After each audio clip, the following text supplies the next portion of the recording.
yazın payız kimi sərin günündə, həmişə deyirəm ki, ağacların başında fotosintez prosesi zamanı mənfi təzyiq yaranır.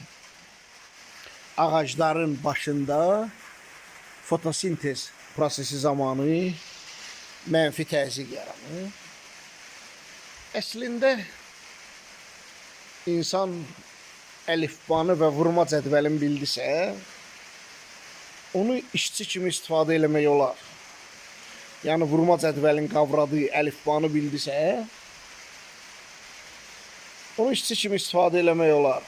IQ-si hardasa 84 civarında olur. Ancaq özü üçün bu həyatın, dərinliyin, marağın başa düşmək üçün ki, məsələn, mənfi təzyiq nə deməkdir? Maşının təkərində zadında adi təzyiq hamı başa düşür də. Gidraforun, bax gidraforun datçiki var. Təzyiq. Maşının təkərinə, velosipedin təkərinə hava vurursan, o normal təzyiqdir, baskı, atmosfer təzyiqi, normal təzyiqdir. Mənfi təzyiq nədir? Yəni, hər bir şeyin anlaşılan dərəcədə izahını verəndə insanda maraq əmələ gəlir. Ələxüsusda gənclərdə, cavanlarda kitab oxumaqdan qorxmur, əksinə maraqlanır. Mənfi təzyiq nədir? Ağaclarda kapillyar sistemi deyilən bir şey var. O vaxt qədim 7 möcüzədən birin, dünyanın 7 möcüzəsindən birində kapillyar sistemi ilə bağ salmışdılar. 3-cü mərtəbəyə kimi nasossuz, zadsız su qalxırdı. Fotosintez prosesi zamanı xırda ona nüvə partlayışı kimi yanaşırlar.